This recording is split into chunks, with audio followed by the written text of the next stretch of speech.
Hey, what's going on, y'all? This is actually the next morning after I'd done the cubic dollar off-road roller installment. But I'm going to go ahead and tell you, I think the next time, if I have to do this anytime soon, I'm not going to disassemble the clutch. I'm going to go ahead and show this video where I did it that way without a vise, which made it much harder than it should have been.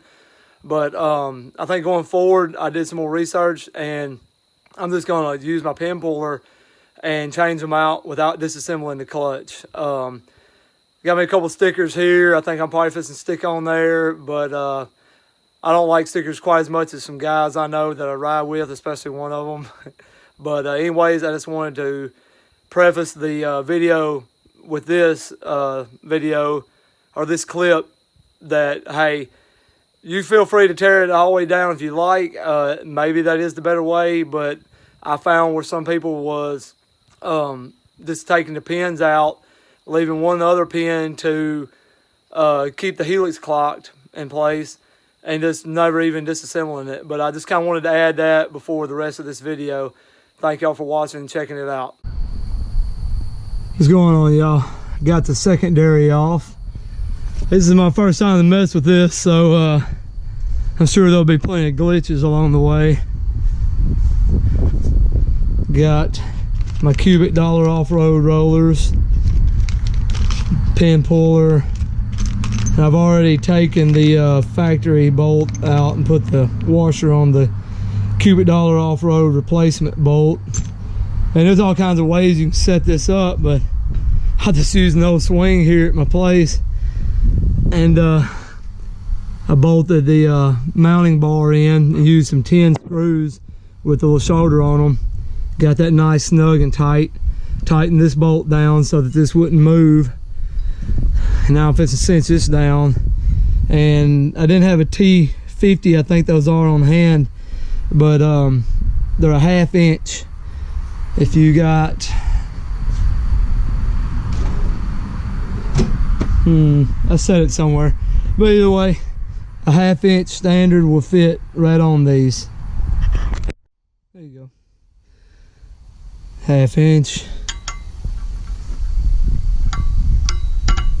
Fits on it with 0 slack, good and snug.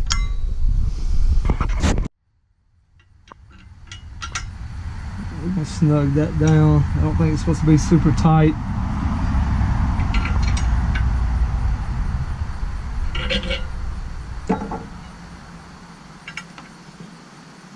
Alright, let me get my 1/2 inch.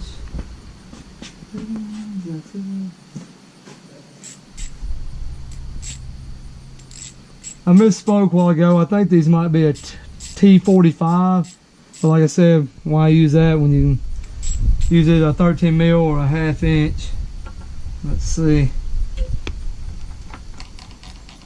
We might have to get a. Yep, we're gonna have to get a bigger ratchet than that.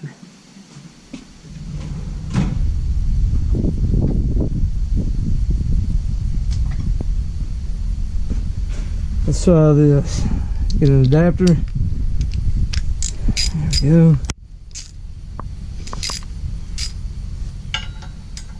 Could get my drill, my impact out, but I don't feel like it. There it goes.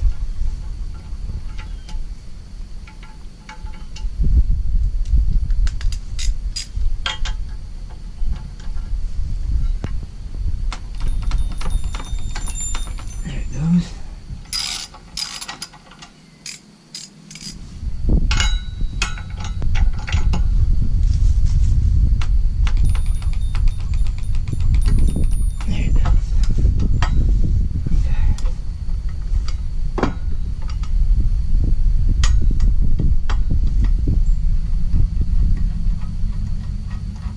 See it rising up.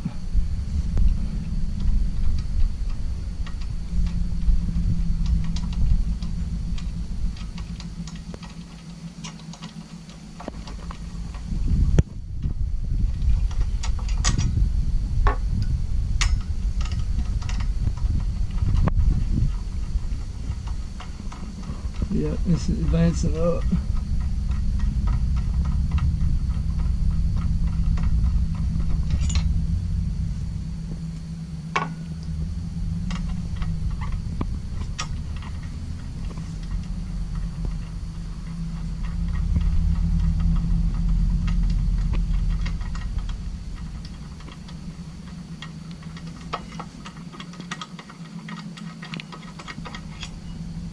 Alright,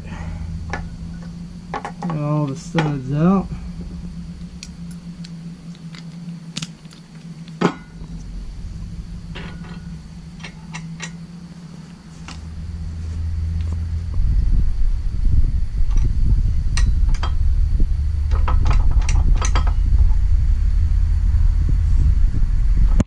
Turn it nice and slow.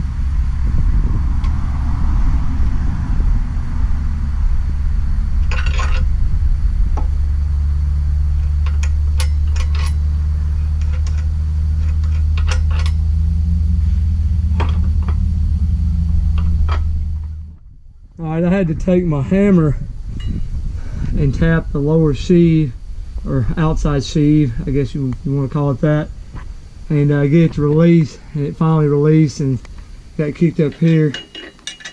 So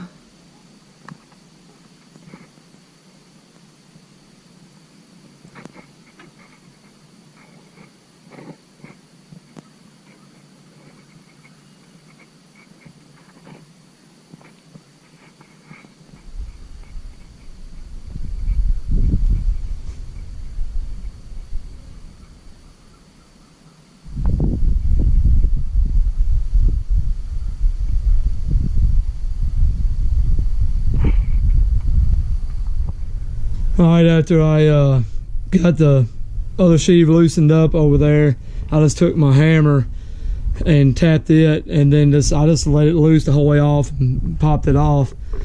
So here we have it separated over here, the helix. Some abrasion there, but looks fine. Factory spring as it come out.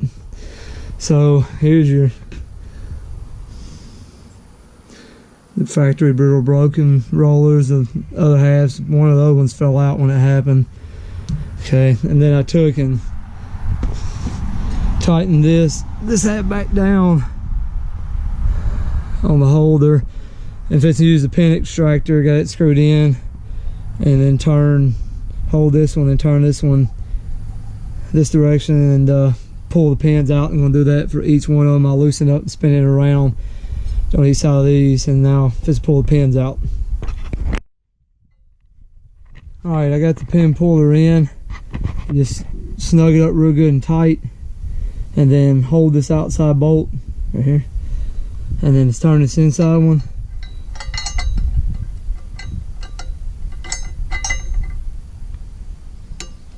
And it is a slow process, but if you look really close at the pin right here, what's my end there? You can see it slowly coming out.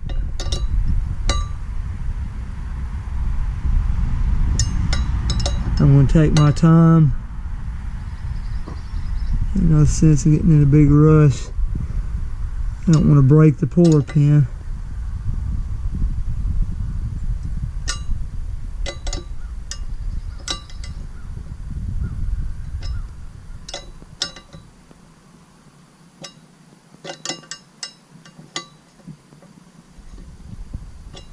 There's the end of it.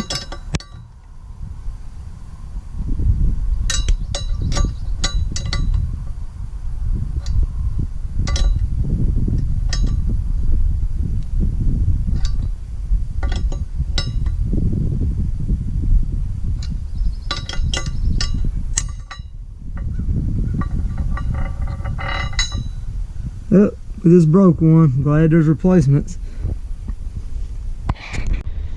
Alright, I wound up using some little tiny hex head and or Torx, and extracted the little bitty piece that broke in there, and I got a new one in there. It came with 3 extra pins, and I've got it pulled back. I'm leaving just enough room for that washer to be there, and so it'll hold the washer steady while I put my new roller in there and take this off and start tapping the pin back in.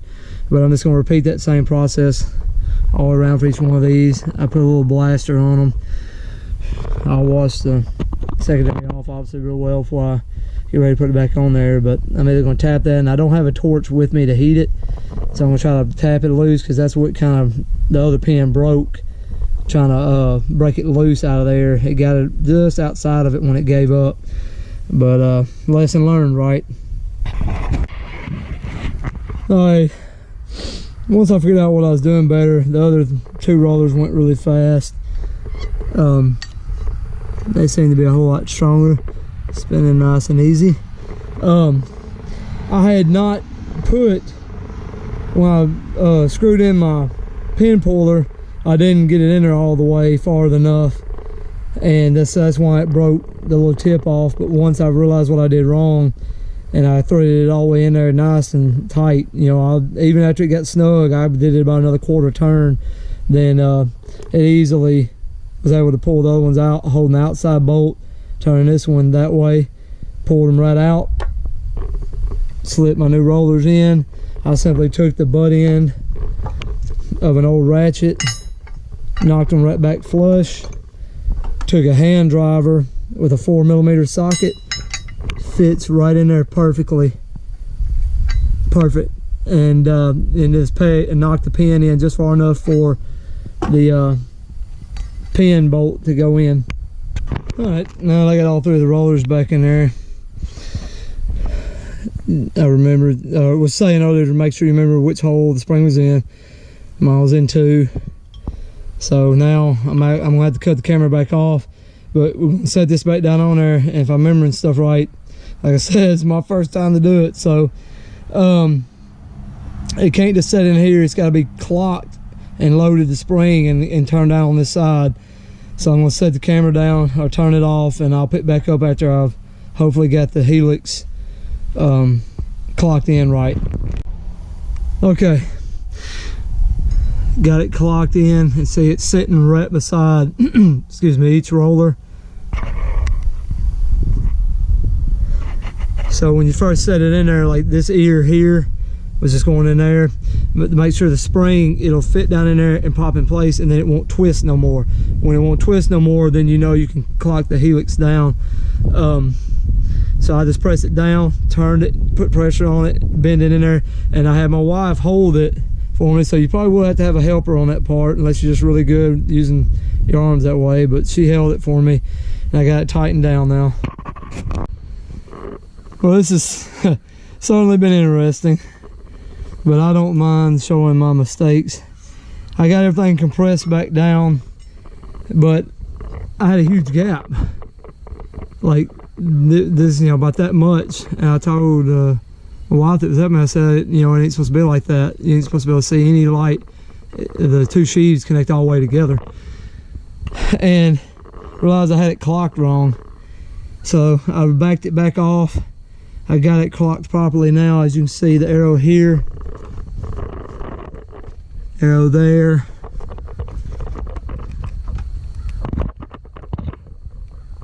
probably can't see it, light it very good, but it does. There it is. It matches the arrow there, which then matches the arrow there. So now all that's left, torque these back down, and if I can get it bolted back on the X3. This has certainly been an adventure, but should be a whole lot easier for me to do the second time around. I'm going to tell you right now, use a vise, because it was such a difficult process to try and clock it with this down here instead of having your mount inside of a vise, clock it down, then be able to just flip it over. I mean, I got it done with a helper, which you probably should have to do this anyway, but just happy to be at the end of this. I was gonna add, got my torque wrench, 45 foot-pounds for each one of them. Pretty sure it's 45, that's what we're gonna do. And if it's gonna get it bolted back on. All right, y'all, got it on there. Belt is good and snug and tight, right along the edge like it's supposed to be. When I got it back on, I had to take the belt tool and expand it back out to get the belt on. Spin it back and forth a few times, and there we go. It's my first time doing it. I don't mind taking y'all along with my mistakes. Hopefully everything's good. I did wind up pressing the spring end in a little more than I want, but I'm hoping that doesn't become an issue. Y'all can feel free to put in the comments if I'm gonna blow it to pieces. Thank y'all for watching as always, and I'll catch y'all on the next one.